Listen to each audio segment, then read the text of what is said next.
It's Friday, Feedback Friday, the feedbackiest day of the week. And I'm rushing the song. Ha! I'm rushing because Mr. Momo is with me and he wants to go. Oh, punch me in the face. Okay, this is a good start. I've got Mr. Momo with me because he's part of the reason that I didn't stream on Twitch yesterday. Yesterday was just a comedy of errors. I really apologize for that. I'm sorry I didn't get any Twitch content out this week. Once again, I made the social media person mistake of trying to do way too much and then just buckling under the weight of it all. And I gotta learn to do better in that regard because that ain't good. Following, not being able to plan for when you take breaks means you end up being forced to take breaks, even if you didn't intend to. So that's usually not good. So again, apologies for no content in that regard. But then, yeah, Mr. Momo, his rhinosinusitis flared up again. And earlier this evening when I'm recording it, that's why the lighting's weird. Oh, shoot. I didn't set my fill light. There we go. Yeah, he just started, I did all the things to do to kind of settle it down. And so then the snot started just pouring out of him. And it's just heartbreaking when that happens. Because I don't know if you've ever seen a cat with a runny nose, but what the hell is this on my head? I don't know. But it's just heartbreaking. You notice I'm very all over the place right now. Yeah, it's been that kind of day. But I do have your feedback for the 2 videos I did put up this week. Before I get into that, Patreon.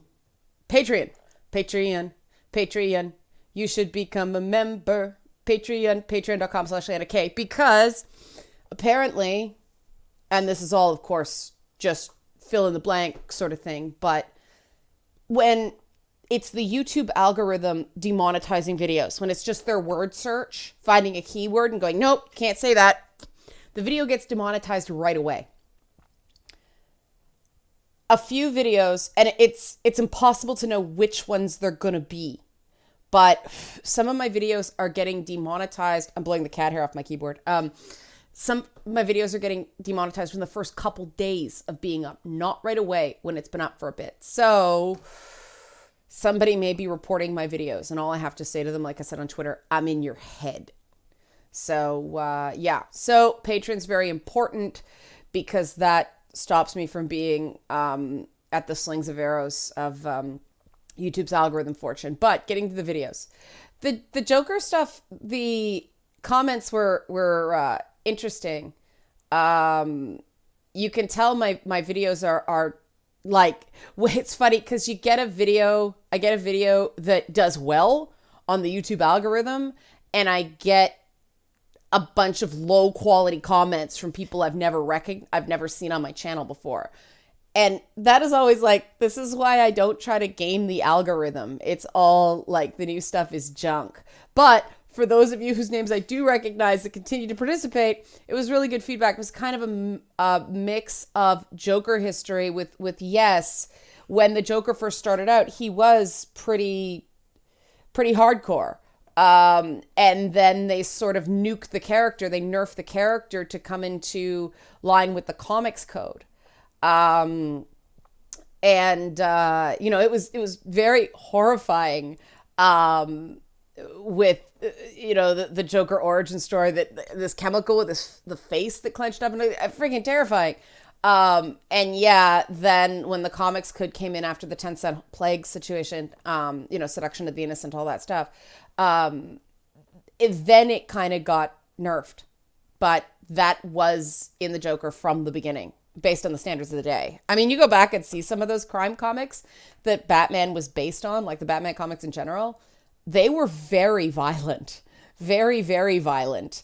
But the other stuff that was talked about, so yes, I agree with those of you who put the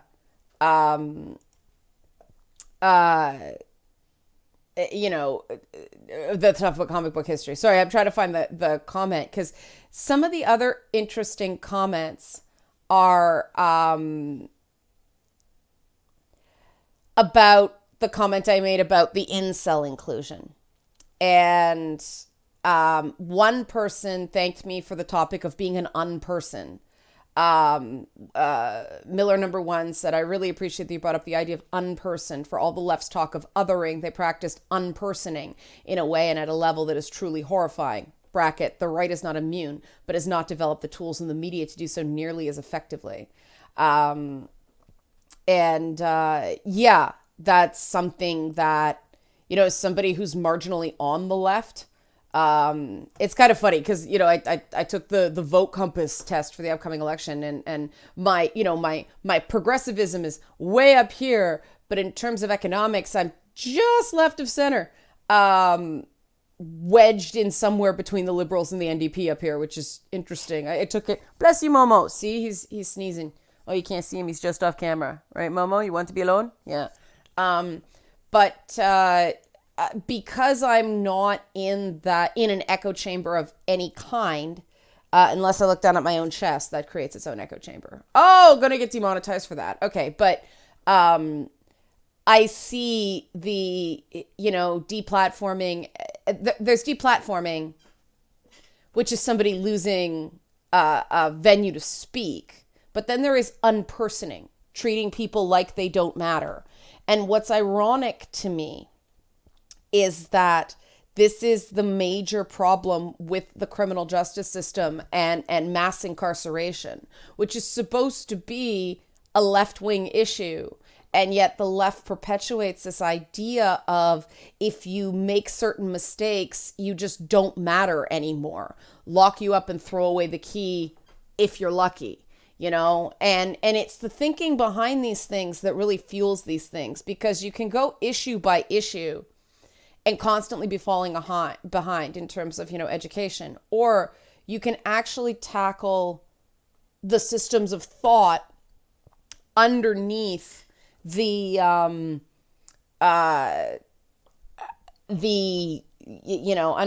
the decisions that get made on those levels. And I think that's more productive in the long run. Another person, and I normally read interesting comments, but for this one, just because of what they said, I'm not going to read their names so they don't get dogpiled. But they said, I just feel weary of all this culture warfare nonsense. I've been labeled a soy boy SJW cuck for my unabashed love of the Star Wars sequels. The Last Jedi is flawed, but quite enjoyable. Come at me, bro. I'm with you, man. I've also been labeled a reactionary anti-feminist misogynist for either displaying zero enthusiasm in various movies where the creators picked fights on social media, or being a fan of a number of controversial content creators. And yet, I do have to admit that I'm part of cancel cultures. There are a few authors and artists that I simply refuse to give the time of day because I find them so repugnant. Regrettably, this is more meandering than an actual point. I thought it actually made a good point. I don't think that wanting nothing to do with authors and artists is cancel culture. Cancel culture is trying to remove someone's livelihood, not simply by voting with your wallet, but by actually trying to deny them opportunities so that the free market can decide whether people think they're worth listening to or not. So you don't have to worry that you're not, unless you're actively complaining at venues when these authors and artists speak, that's not an issue. Regarding being a fan of certain controversial content creators, I don't know of any content creator nowadays who deals with anything even remotely heady. Bless you, Momo. Oh, the goose coming out again, huh? Yeah. Aw. I'm gonna keep talking while I go grab Momo. Hopefully I can reach with my headphones. Come here, buddy. I don't know of anybody who isn't controversial. This is awkward. Here's the Momos. There we go. Come here, buddy. Come here, buddy. I'm considered controversial in some circles. I don't know of anybody who deals with anything related to gaming who isn't controversial in some way. Poor Boogie is controversial. Anita Sarkeesian is controversial. We're all controversial. So that's part of why I don't care for some of the opinions of other gaming adjacent content creators, but I'm not going to have any issues with people being fans of theirs. In fact, there are quite a few people who watch this channel regularly who also, they've mentioned that they watch other channels that have diametrically opposed views to mine. And I think that's really good. I think it's important to sample a whole lot of content if you have the time and not just stuff you agree with. And the fact that people are watching multiple sides of an issue is indicating that, they're challenging their own viewpoints. And sometimes that's the reason to watch controversial creators, to actually test whether your own views hold up. I've watched Jordan Peterson videos because I'm not going to criticize the guy unless I see what he has to say in his own words, right? I've watched some other stuff. I mean, I'm trying to think now. It's been a while that I've actually done a dive into that stuff, because the problem is you watch a few of them, it wrecks your YouTube recommendations. That's all you get. And I'm just doing it to sort of challenge myself. So that kind of sucked for a while. But yeah, for a while there, I was watching content creators I did not agree with to challenge myself and see if my views would hold up. I was watching Sam Harris. I watch his stuff. People like that. And I advocate for the right of these voices to exist. I draw the line at things masquerading as news that are actually propaganda. You shouldn't be allowed to do that. I think that the news has to be fact-based, and it makes me sad now that more and more opinion is, doing the equivalent of, over the fold, meaning if you fold a newspaper, it's there. I know, dated term, but, like in rank searches and things like that, opinion pieces are ranking the same way as news is. And often I'll see an opinion column and have to go like, wait a minute, what's this about? And like Google a news story so I can find out what the hell they're talking about. And then I'll go back and read the opinion column.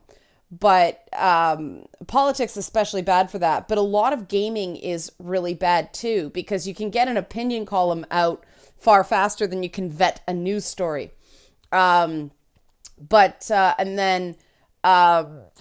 Justice Soul Tuna said, what bothers me fundamentally categorically about the way people treat incels, is the complete lack of empathy or even basic human decency. Incels are created by society's emphasis on men being valuable if they have a lot of sex and a lot of money. And when a guy can't attain that, he believes he's worthless, starts hating the rich and hating women.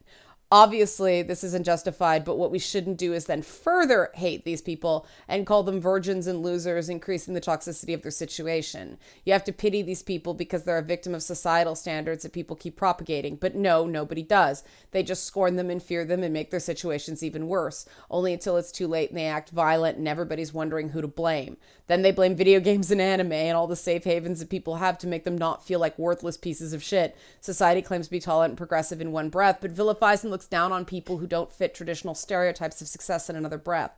The incel phenomenon is a direct result of society's sex and success. Wow, that's harder to say. Driven bias, yet people are too blind to even see that. I agree with you, Justice Soul Tuna. I've been thinking a lot about, metrics of success and how we do live in an era where you're either doing phenomenally well or you're struggling because of all this crazy cost of living stuff that we're dealing with, that, price of food spikes and, price of home heating spikes without warning because of various, gas prices and things like that. We're on propane now, so it's nowhere near as bad. Part of the reason we went that way, oh my God, when it was, this was an old house, so it was an oil furnace. Oh my God, you never knew what you were paying for home heating oil from one bill to the next. It could be $400 one bill. It could be nearly $700 the next bill. You never knew. It was all based on a real fluctuating cost of oil. And this idea that you have to have certain things to make you have value as a human. I have this kind of kooky idea that it's due to the downfall of neighborhoods. People don't really know their neighbors anymore. There's no neighborhood cohesion. It's funny because when I lived in a not great neighborhood, when I lived in the Jane Finch area, there were a lot of community picnics and drop-in centers and, youth groups and all that stuff because they were trying to stop the problems that come with that sense of lack of worth. And, as somebody who's experienced kind of upward mobility and then went down a little bit, but nowhere near what I started on, I do see the difference when you get into more affluent neighborhoods. That sense of community isn't there anymore. And I do think, like, my advice to anybody who's feeling worthless, the best thing you can do is volunteer.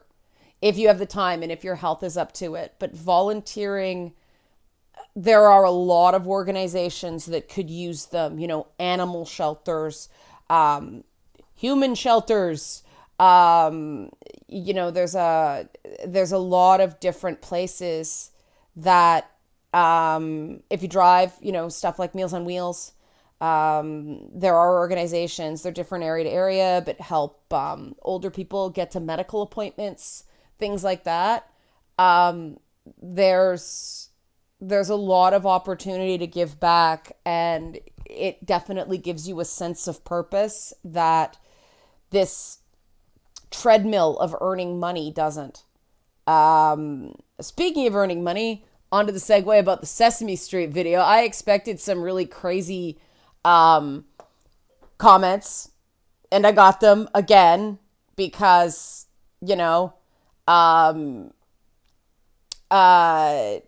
it popped on the YouTube algorithm more.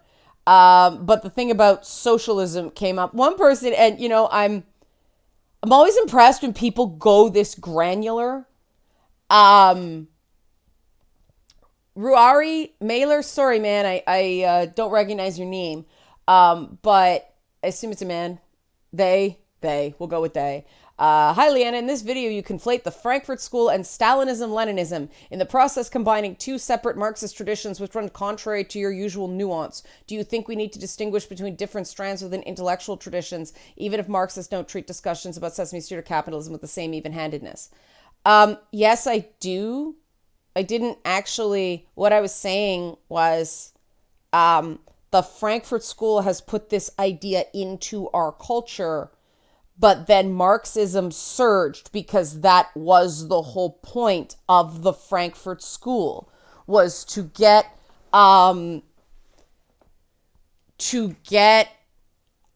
what is essentially socialism with basically Marxism into the public discourse, to normalize it through academia.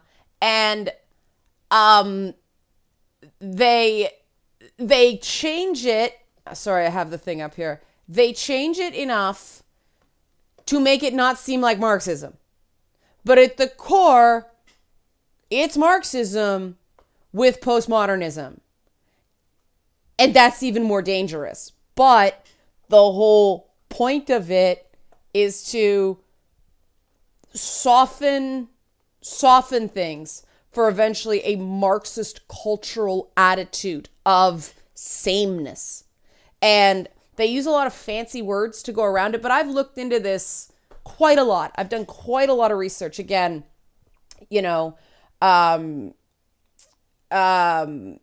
going back to, the Institute of Social Research. The reason it's called the Frankfurt School is it started in Goethe, is that how it's pronounced? Goethe?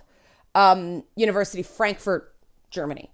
And it started with a Marxist professor from the University of Vienna. It was a Marxist research center. It started there. Now, for the record, I will read The Frankfurt School comprised intellectuals, academics, and political dissidents who were ill-fitted to the contemporary socioeconomic systems, capitalist, fascist, communist, of the 1930s. The Frankfurt theorists proposed that social theory was inadequate for explaining the turbulent political factionalism and reactionary politics occurring in ostensibly liberal capitalist societies in the 20th century.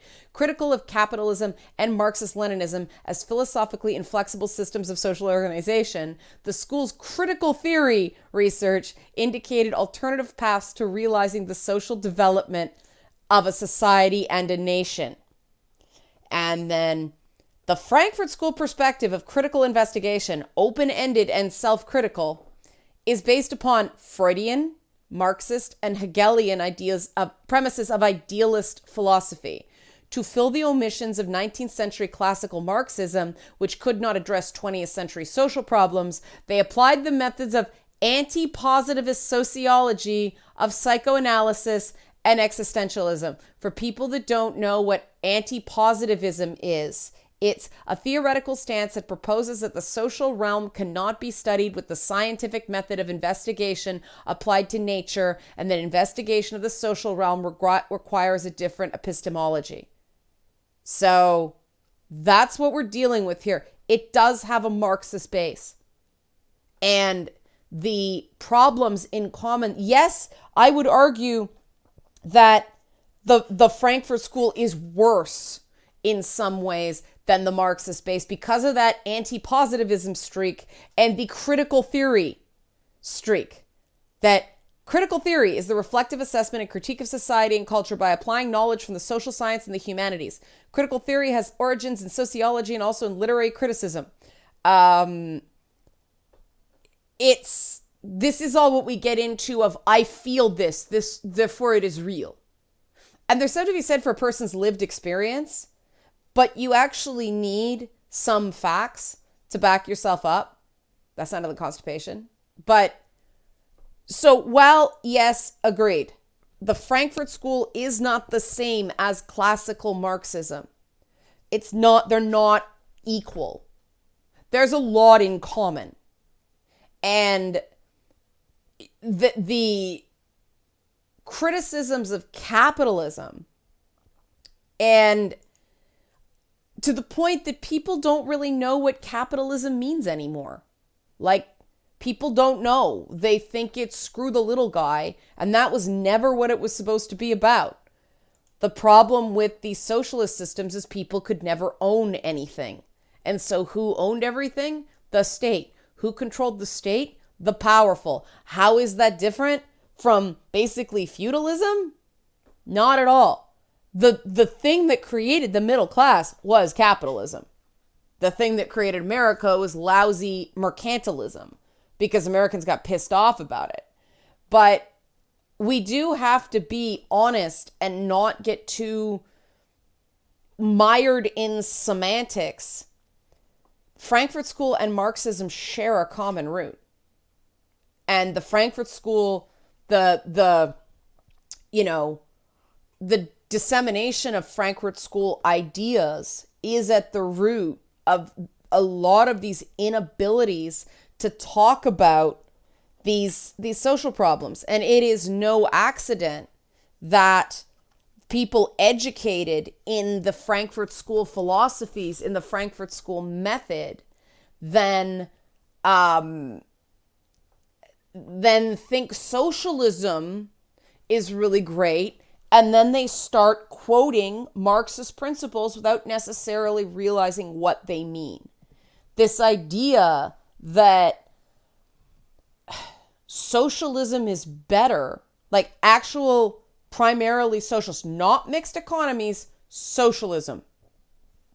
The fact that socialism, they think, is the way to go when the Soviet Union failed and China has a debt to GDP ratio of 300%, there has never been a long-term successful socialist regime. The reason that America has been dominant for so long is because of its de facto capitalist economy.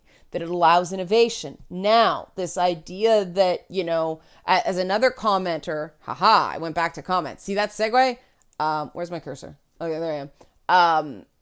The idea that capitalism is somehow a problem, Joshua Richardson identified is, the socialist crowd. I'll read the whole comment because I shouldn't just, The I'm a socialist thing among today's youth is because of the little issue we have in Western society today.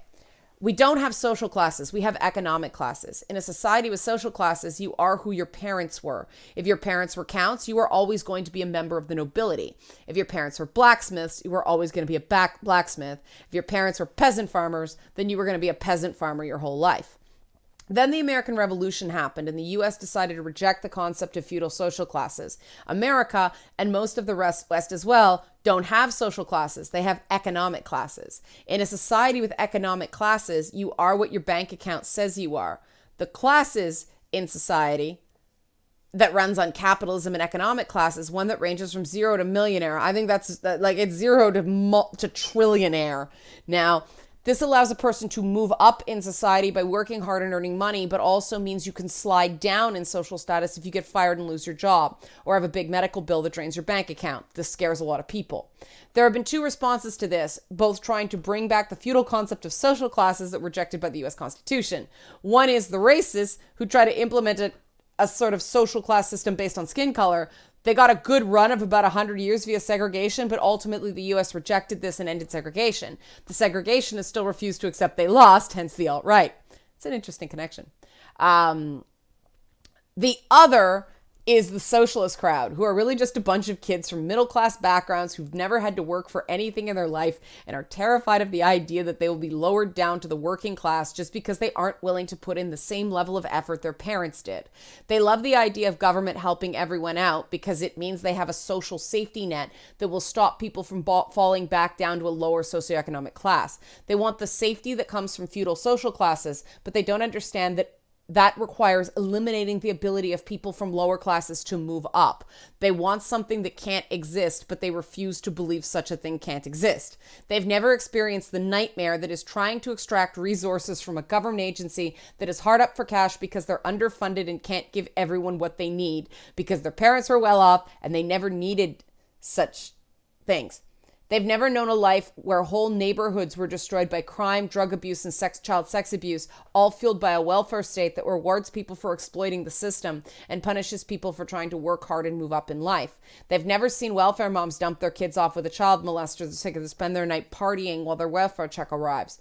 They don't know the consequences of what they're asking for, but because they grew in well-off neighborhoods and have never heard of such things happening. But they have been to college and do know what their Marxist teachers say about how evil capitalism is and how it needs to be abolished. And since their parents are well-off and well-connected, they get the jobs in media and now we have a culture war. And that comment struck me because I grew up in a neighborhood where I saw stuff like that. That there were a bunch of latchkey kids and there were social problems. And, the thing is, no welfare system in the world will stop people from dropping below middle class. The idea of a welfare system is to give people the basics in life. The problem is that basics have now included things like internet and cell phones, which makes determining what is a need very difficult. The number of times that I'll call during a power outage and get told, go online to do something. I ended up getting, there's 2 batteries running this computer and the various monitors, and there's a battery on the router, and I just have to hope the power doesn't go down where the router's located. Because even in a blackout, the power company is telling me to go online. And at least if you have a cell phone, you can get some form of internet. If you don't, you're screwed. So things like cell phones are now necessities, which is crazy. It's crazy to think about a piece of technology being a necessity. And I think we need so much stuff to accumulate, like to get by in the world. We're sort of getting a weird phenomenon regarding the hierarchy of needs pyramid. And people have kind of lost sight of what it's important. That, whether whether your favorite TV show did something you liked or not is not necessarily important. And that doesn't mean don't write about it, because people are interested in that stuff. I read that stuff, but don't make it seem like the end of the world, and don't load it full of charged buzzwords that are going to put people off. I think we're really sort of stuck now. The whole hierarchy of needs is messed up. And I'm not, did I say Laszlo? Maslow's hierarchy of needs. I'm sorry. Maslow, got that wrong. I'm spacey today, but still, you know, we've got that physiological safety. Boom. No one feels safe. No one feels safe now. No one feels safe. And so you can't go up the pyramid into like love, esteem, and self-actualization, because nobody feels safe anymore. Because if you live in a community like Joshua talked about, where you're actually not safe, you don't feel safe. And it's very hard to have high self-esteem when you grow up in a community like that. It took a lot of work for me. And still I struggle at times. But now with this constant fear of falling and this constant fear of some sort of coming to get you, death threats online, alt-right, all that stuff, no one can feel safe. And so they can't move up, add, hookup culture to the whole thing. People aren't getting love. People aren't getting the close, not just bonds of a romantic relationship, but friendships, friend relationships, because everybody's, are you thinking the right thing? Are you thinking the right thing? We're not getting our emotional needs met. And that's a very real thing. And this is what it made me think of, based on what they said.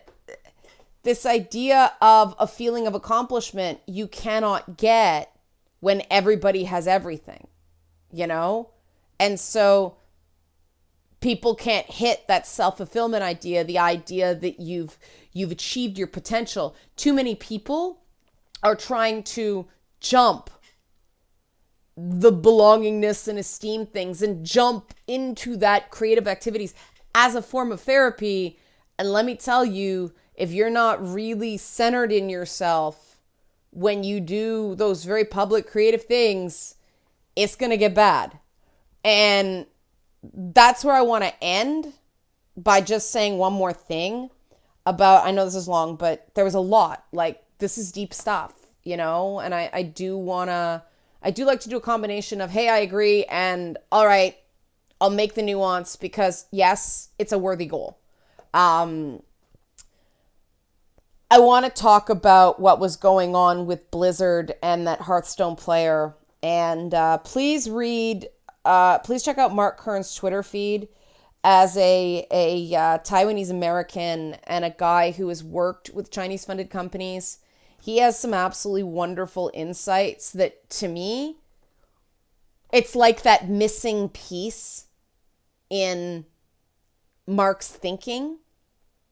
That, he was very, very passionate about certain things, and I thought it was very personal for him, but now I get an extra glimpse into why, and I really appreciate when anybody takes those sorts of risks, because sharing stuff that personal, having to walk away from business deals because you won't take Chinese money, because you won't take the censorship that comes with the money, that's a life-defining thing. And the sheer amount of Chinese money in all media now is like the new Frankfurt School. It's the Chinese communist system getting their hooks into us through culture. And I really think the Chinese have been, in some ways, more successful more quickly than the Frankfurt School was, because they are now able to censor with a whisper instead of a protest. They can just go, we are offended, and something will be taken down. And the gross overreaction to that player I'm blanking on his name now, but because I only remembered I wanted to bring this up mid-video. But the reaction Blizzard had to that Hearthstone player that just offered support for Hong Kong, I can understand reprimanding the player in that people sometimes use gaming to get away from politics. I get that. That's a one-match suspension to me. That's a smack on the wrist first offense, right? That's not a ban him for a year and confiscate his prize money that he's earned till now. That's an overreaction.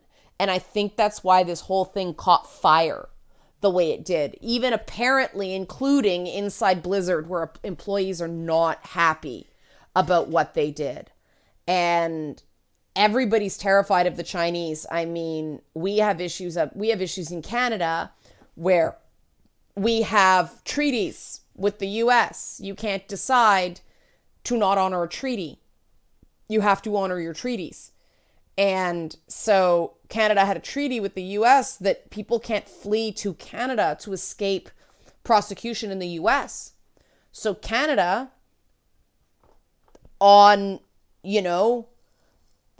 because of our relationship with America, arrested a Huawei executive, the telecom company. China retaliated by imprisoning 2 Canadian citizens. I think there might be a third now, I'm not sure. And they're still being held. And that's how China punishes governments for not playing ball, for honoring their Western treaties and keeping their commitments. Instead of getting mad at the US, which they're in a trade war with, they just punish Canadians living in China in retaliation, completely flouting the rule of law. So everybody knows China's a problem. But part of the reason China's a problem is they put money into things. And so people don't want to piss them off.